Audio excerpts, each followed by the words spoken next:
apa yang saya lakukan menurut undang-undang internasional, menurut hukum hak asasi internasional, bukan menista agama. Tapi saya menyatakan apa yang ada di hati saya, kebenaran yang saya yakini. Apakah sudah ada subscriber dari warga-warga di Eropa dalam channel Anda? Banyak. Saya banyak membaptis orang imigran Muslim dari Timur Tengah, ratusan. Dan saya juga bekerja sama dengan gereja-gereja lokal di Uni Eropa ini, ya. Dan kemudian termasuk orang-orang Eropanya sendiri. Dan saya juga ada dalam timnya mereka. Jadi saya kira itu bukan masalah pengikut ya. Saya tidak pernah jadikan orang pengikut saya. Maksudnya tadi pengikut, kalau subscriber, followers di Facebook, di YouTube ya banyak. Tetapi mengajak bertuhan bukan pengikut beragama. saya, ya. Kalau saya melarang orang menjadi pengikut saya, sebab saya mengajarkan orang untuk mengikut Yesus. Salah kalau saya bilang ikut saya, maka saya menjadi nabi sesat. Karena sudah disebutkan tadi sama Pak Paul, ini di Eropa. Saya bebas berpendapat. Pertanyaan saya, bagaimana status keluarga negaraan Anda saat ini? Saya tidak boleh bicara masalah status karena kemarin saya ditegur sama Rex Anwalt saya. Ditegur oleh? Oleh Rex Anwalt saya. Jadi saya nggak boleh pokoknya bilang masalah status, masalah negara, masalah apa, saya nggak boleh. Jadi karena itu sangat sensitif di sini. Jadi saya nggak boleh. Dan saya tidak pernah menyebutkan satu frase-frase yang disebutkan oleh rekan-rekan media loh. Oh, ini Paul ada di sini, Paul ada di sini. Menurut pengakuannya saya nggak pernah ngaku-ngaku ada di mana loh ya. Gitu ya. Kan saya mobile juga di sini kan. Kenapa saya harus tanya itu? Karena data Anda di Indonesia, Anda masih menjadi warga negara Indonesia. Belum ada kepindahan Anda menjadi warga negara asing. Ini kita sudah bermain data negara, tidak mungkin salah. Prosedurnya nggak begitu. Prosedurnya kurang satu itu. Saya tahu, saya dengar yang Pak Ugro Suseno bilang. Kurang apa Pak Jadi, Paul? Jadi ya nggak lengkap. Jangan loh. Berarti Pak Paul tidak ada rencana untuk mencari suaka karena tidak punya afiliasi politik? Pokoknya saya tidak bisa ngomong karena ada banyak sekali cara untuk bisa legal di sini, dan saya legal loh ya di sini ya. Saya legal. Legal dalam arti kata menggunakan visa. Pokoknya saya legal di sini dan saya nggak bisa cerita masalah status saya. Oke, saya harus klarifikasi ke Pak Paul. Anda boleh menjawab, boleh tidak, itu hak Anda. Anda melakukan permohonan pengajuan paspor 19 April 2017. Anda meninggalkan Indonesia Januari 2018. Anda melakukan pengajuan permohonan paspor untuk keperluan wisata, bukan bekerja. Tapi Anda mengaku Anda bekerja di sana. Harus ada. Pokoknya saya nggak bisa komen masalah masalah yang status dan negara segala macam karena itu sangat berbahaya. Berarti Pak Paul saat ini sudah nggak mau jadi warga negara Indonesia lagi? Iya. Then why you leave? Kenapa Anda pergi? Kenapa Anda lepas Kalau saya di Indonesia, kalau saya di Indonesia mana bisa saya teriak-teriak begini? Mana ada kebebasan bicara di Indonesia?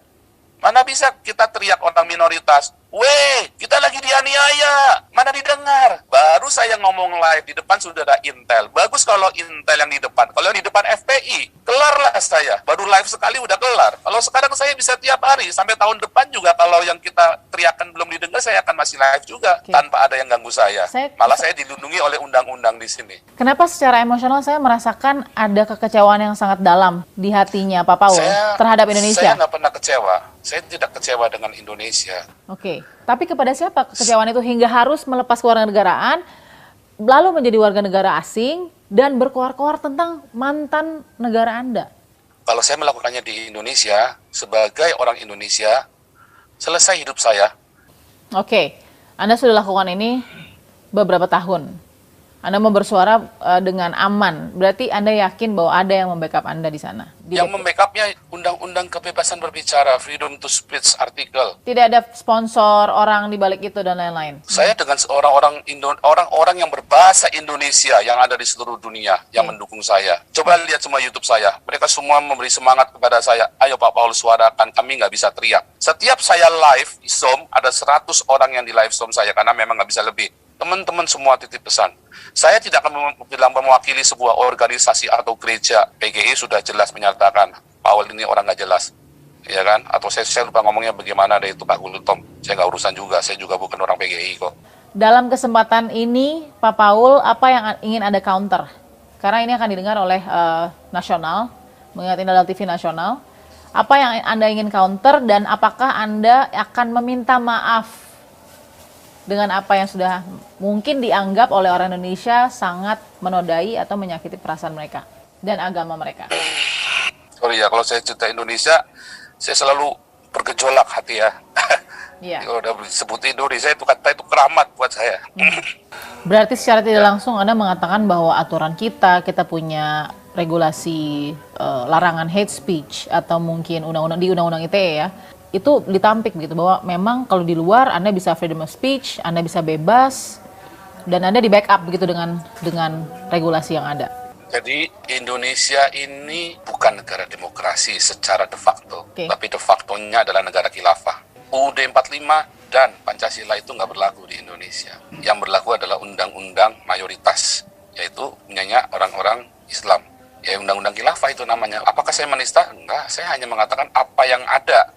Apakah saya hate speech? Kapan saya mengajak orang-orang untuk membenci orang Islam? Tidak pernah. Tetapi yang diambil selalu apa? Nabi 26, menista. Jadi sebenarnya hate speech saya atau pers. Saya juga yakin mungkin bukan agamanya yang dibenci begitu Pak Paul, tapi personal dari Pak Paul sendiri yang membawakan keilmuan agama Pak Paul. Tadi alasan Pak Paul sebenarnya sangat simpel. Saya lelah dengan bahasa yang sopan dan santun karena saya tidak didengar dengan bahasa sopan dan santun di negeri ini. Kita tidak usah taruh nama orang. Yang tersinggung adalah atau yang disinggung adalah undang-undang. Ketika ada undang-undang ITE, Anda masuk di hate speech.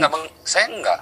Kepada pelapor yang sudah melaporkan Pak Paul di Indonesia.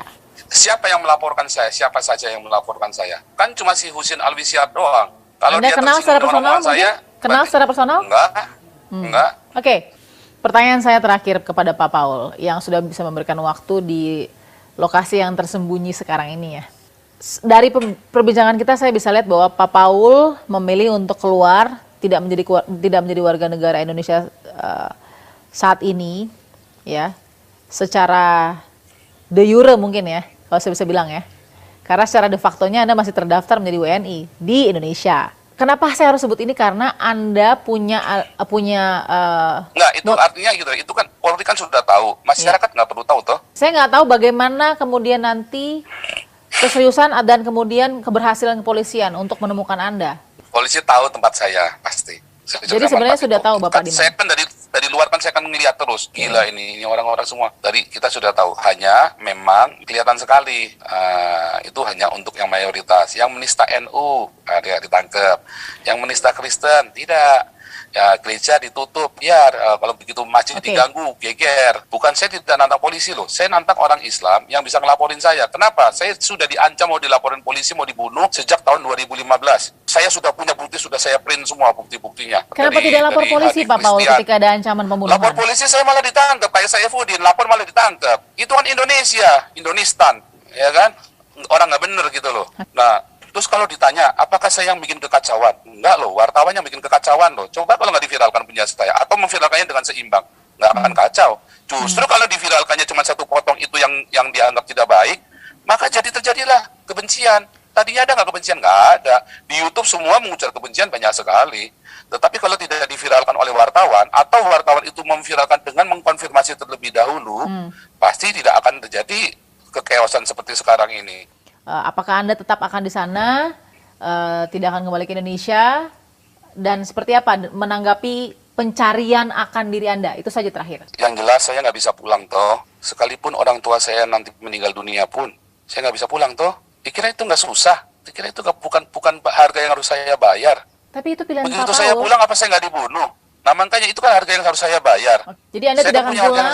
Jadi saya nggak main-main. Artinya saya yang melakukan ini, saya nggak main-main. Saya tinggal di sini, saya punya harga yang harus saya bayar. Baik. Itu pilihan saya untuk saya bisa bersuara. Ini anggap ini pengorbanan saya buat apa yang saya yakini tentang Indonesia. Saya harap ini bisa diterima. Pasti banyak perspektif, ada yang pro, ada yang kontra. Terima kasih sudah memberikan waktunya kepada tim Fakta TV One saat ini. Klarifikasinya mudah-mudahan bisa disampaikan. Terima kasih Pak Paul, sehat selalu ya. Baik, saya sudah berbincang dengan Pak Paul, Joseph Zhang Paul, dan itu yang bisa kita dengarkan dari penjelasan seorang Joseph Zhang Paul yang sangat komprehensif. Kita akan lihat bagaimana prosesnya ke depan, bagaimana komunikasi Pak Paul juga terhadap Indonesia, khususnya ya kepolisian dan mungkin KBRI yang sedang mencari dirinya. Kita temukan fakta berikut.